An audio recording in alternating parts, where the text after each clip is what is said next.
परिचय। रीता का परिवार उसके अंकल का अमेरिका से आने का बेसब्री से इंतजार कर रहा है। उनके शाम को 5 बजे आने की उम्मीद है। रीता बेचैन हो रही है और हर 2 मिनट पर समय पूछ रही है।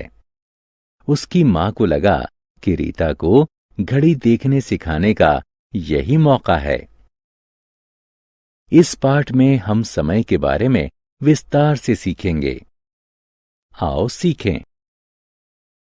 घड़ी देखकर समय बताना, बजने के बाद और बजने में बाकी के अंतर अंतर करना,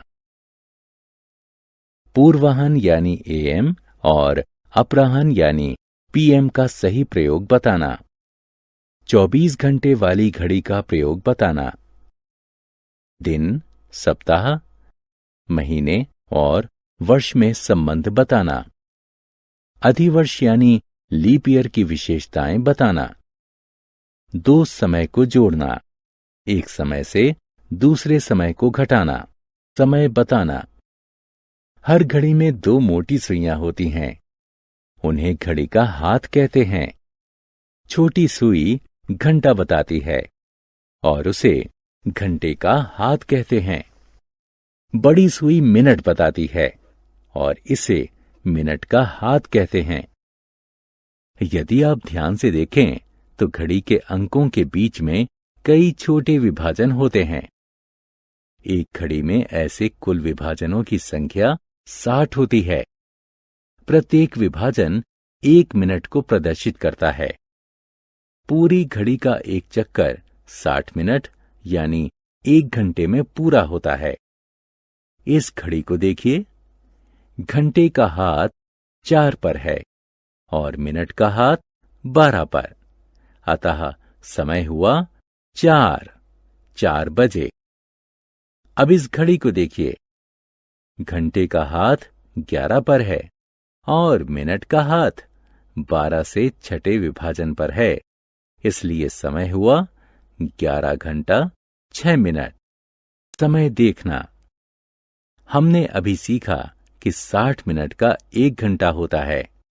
इसका मतलब है कि आधे घंटे में 30 मिनट होते हैं। जब मिनट का हाथ 12 से लेकर 12 तक एक चक्कर पूरा कर लेता है तो 1 घंटा पूरा हो जाता है। जब ये 12 से लेकर 6 तक आधा चक्कर पूरा करता है तो आधा घंटा पूरा होता है। जब मिनट का हाथ 12 और 6 के बीच होता है तो समय को कितने घंटे बचकर कितने मिनट के रूप में देखते हैं। उदाहरण स्वरूप मान लीजिए कि घंटे का हाथ 10 पर है और मिनट का हाथ 4 पर है। 12 और 4 के बीच 20 विभाजन हैं। इसका अर्थ है कि 10 बजने के बाद 20 मिनट हुए हैं। इस समय को 10 बजकर 20 मिनट के रूप में देखेंगे। जब मिनट का हाथ 6 और 12 के बीच होता है तो समय को कितने घंटे में कितने मिनट बाकी के रूप में देखते हैं।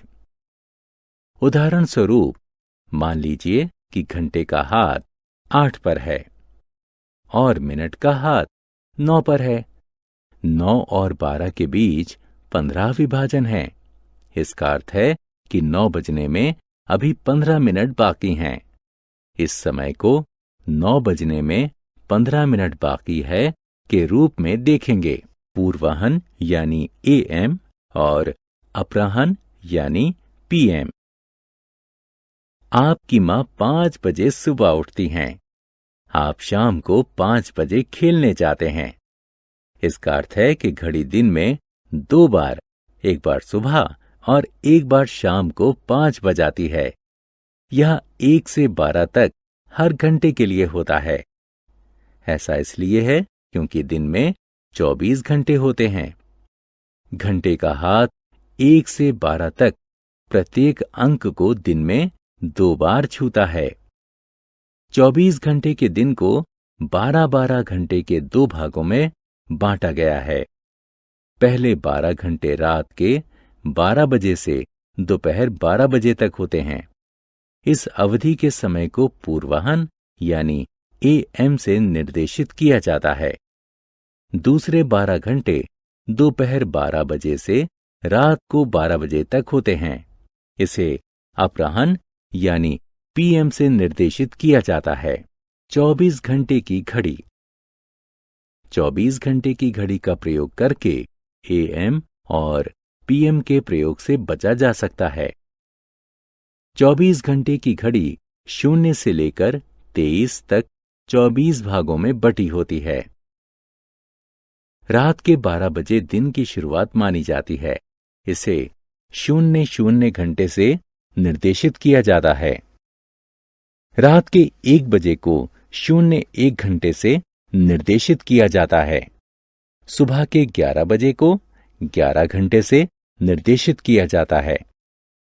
12 बजे दोपहर को 12 घंटे से, मध्याह्न में 1 बजे को 12+1 यानी 13 घंटे से, शाम के 5 बजे को 12+5 यानी 17 घंटे से, एवं रात के 9 बजे को 12+9 यानी 21 घंटे से।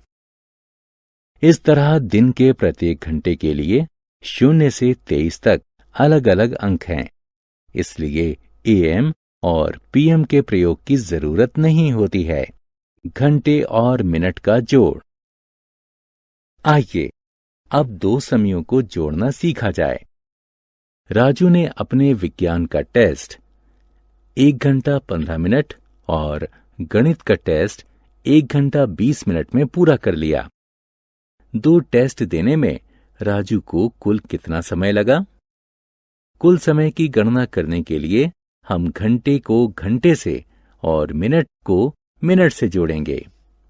घंटे को जोड़ने पर हमें 2 घंटे प्राप्त हुए और मिनट को जोड़ने पर हमें 35 मिनट प्राप्त हुए।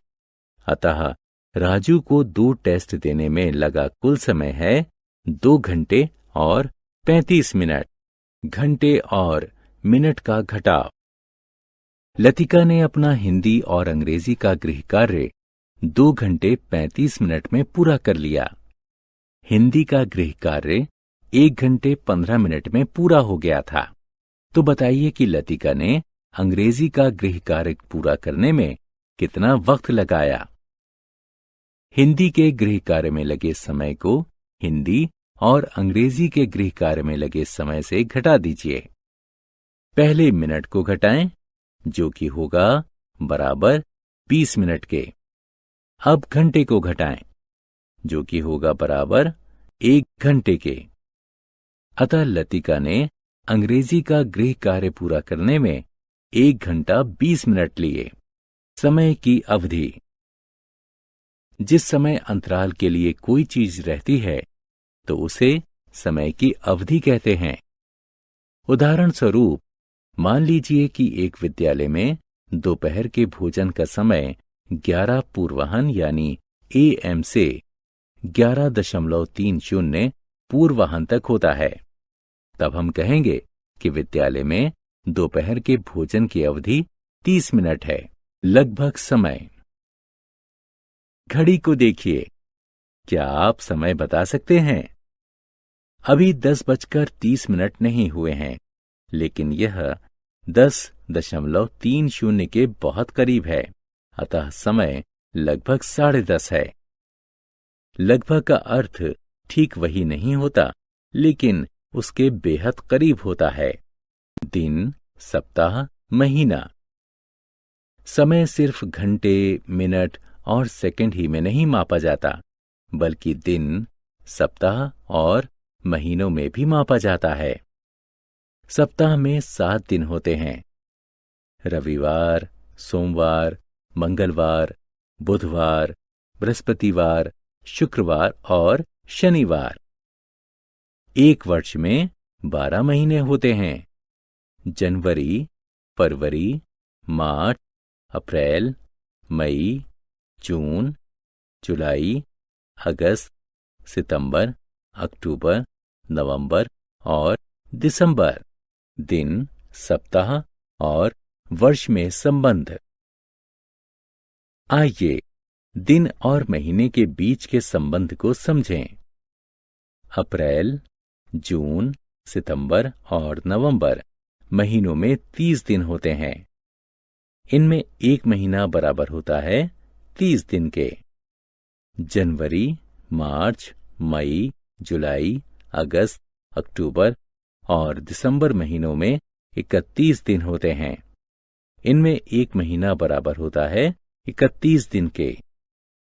फरवरी में 28 दिन होते हैं। एक वर्ष में 12 महीने होते हैं। इसका अर्थ है कि 12 महीनों में 365 दिन होते हैं। एक वर्ष में सप्ताह। एक सप्ताह में दिनों की संख्या 7 होती है। एक वर्ष में दिनों की संख्या 365 होती है। एक वर्ष में सप्ताहों की संख्या बराबर होगी एक वर्ष में दिनों की संख्या बटे में एक सप्ताह में दिनों की संख्या, जो कि बराबर होगी 365 बटे 7 के, जो बराबर होंगे 52 सप्ताहों के। अधिवर्ष यानी लीप ईयर की आवश्यकता।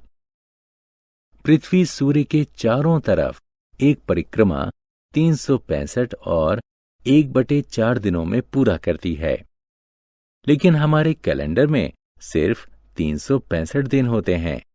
अतः प्रत्येक वर्ष 1/4 दिन बच जाता है, जो कि 4 वर्षों में मिलकर 1 बन जाता है।